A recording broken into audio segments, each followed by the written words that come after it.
Many years ago, when I was working in accident and emergency, I remember coming to cubicle 4 with a lot of my colleagues, and we saw a man there who'd had a heart bypass. It was such an extraordinary thing. Hey, go into cubicle 4, that bloke's had a heart bypass. I've never seen one before. And I often think back to that time, because what occurs to me many times since then is he was still alive. And I suppose if you look at it a certain way, he was still alive to require more NHS care.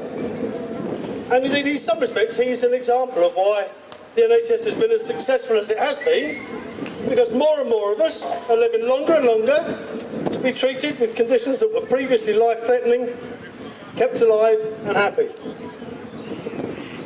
So, I've been asked to talk about the NHS and austerity, and in a wind tunnel as well.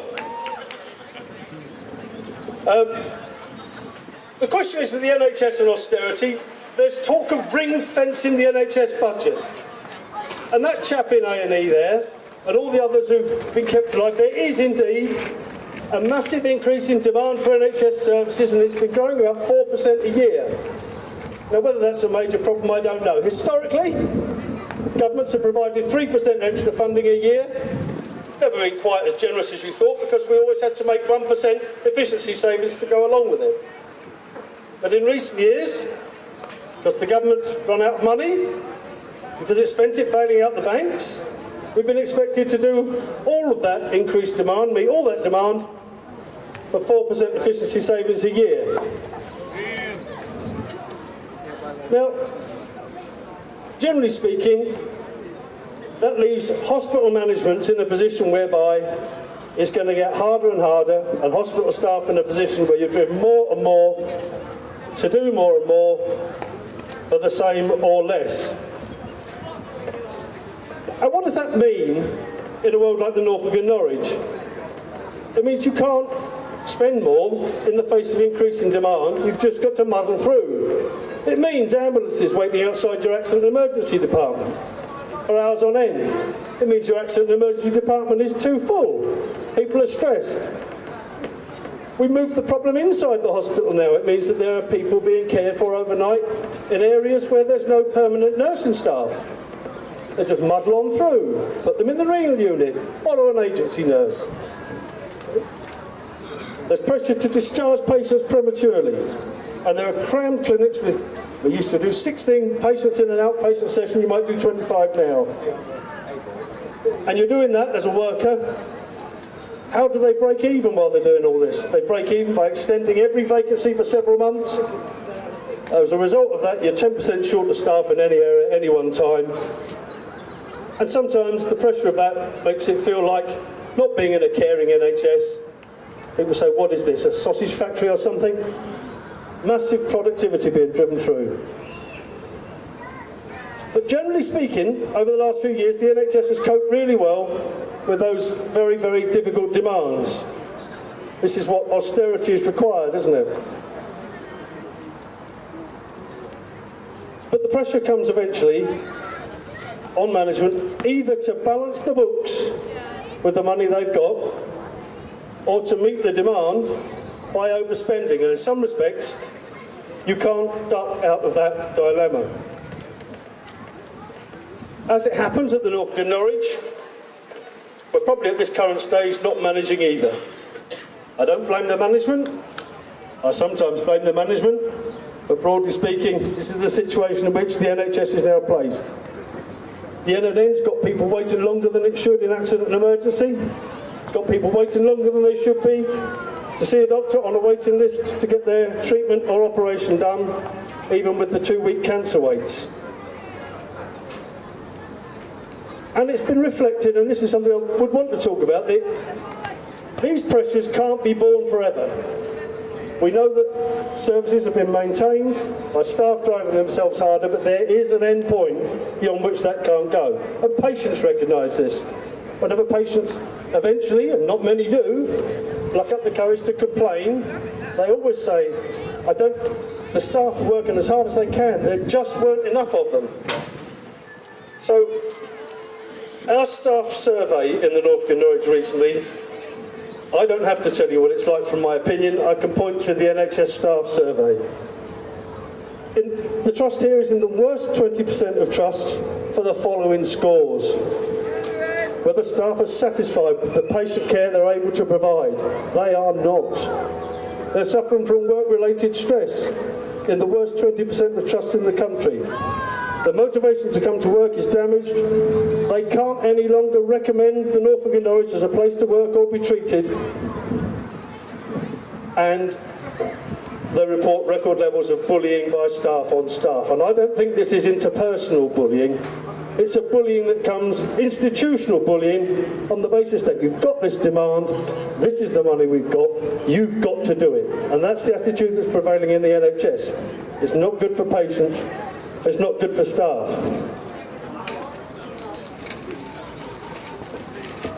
Now, austerity's not good for staff, it's not good for patients, but I want to say another thing about it is nurses, and NHS staff in particular, have a duty to speak up when they see that standards of care are not what they should be. And I've got to tell you that people's fear about their jobs, their livelihoods, in a top-down culture, it does more than it should to put people off flagging up the concerns they feel about the standards of care.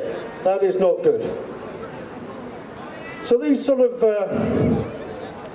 this dilemma leads to thoughts of a crisis of affordability in the NHS. But the three things that they try are not cures that are going to help the problem, they're going to make it worse. They talk about reform. The NHS Act wasted £2.3 billion setting up a chaotic NHS structure. What a waste of time. Privatisation. That again is not the answer. Companies like Serco, who aren't the worst by any means, have moved out of healthcare because they've discovered that they can't either make a profit, or if they do make a profit, it's only by cutting so badly that they lead to reputational damage when the services fail. They're not stupid, they're moving out of those kind of NHS contracts, and that tells me that actually the NHS is doing such a good job of providing value for money that the private sector, with all its skills, can't improve upon it. The other thing they think about, marketisation. And the whole point about this charging, be it charging for immigrants, charging for visits to your GP, that wastes money. The NHS is great because it doesn't bother with a market in transactions. Transaction costs are 30% of what the American system is, or what the American system costs. And these people who talk about an NHS crisis should look at the work produced by the New York-based Commonwealth Health Foundation. They assessed 11 advanced countries' health systems for cost and health outcomes. Britain spends $2,000 per head on health, compared with $5,000 in the US system. And yet, we know what that happens. Most of the American population can't access health care. But on effectiveness, safety, patient-centeredness, coordination, quality and access, Britain scores #1. So this tells you that the NHS is the cheapest internationally, while simultaneously being the best. So we're faced with austerity, and I was asked to talk about the NHS and austerity, and that's an NHS bit. Let's talk about austerity. Austerity is basically propaganda. George Osborne, probably the worst Chancellor of Exchequer we've had as an economist, undoubtedly one of the best as a propagandist. How on earth have they managed to persuade us? I'll read from William Keegan, who's the economics commentator at The Observer. Anyone who studies the evidence and is not misled by the shameless coalition propaganda about Labour's mess, etc., knows that the financial mess was not caused by Brown and that the economy was actually on the mend until Cameron and Osborne introduced their austerity programme.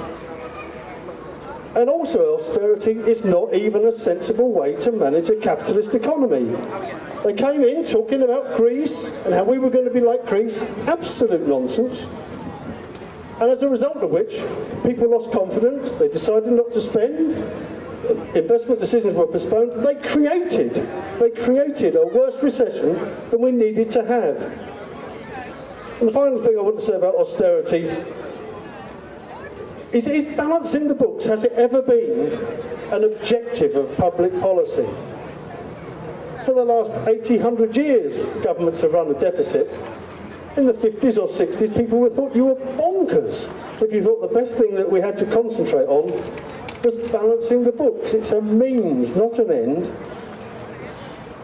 So, if the success of balancing the books is an objective of public policy, then I suppose the consequence take in terms of jobs, insecure jobs, poorly paid jobs, MAC jobs, 0 hours contracts, you say, well, okay, that's a necessary consequence of needing to balance the books. But what on earth are we running a country for? Running the country is jobs should be the purpose of policy, not an accidental byproduct of austerity. And let's go back to our man with his heart bypass in Cubicle 4 accident and emergency. If balancing the books is the objective of public policy, he's a nuisance, he's a cost, so is his continuing life.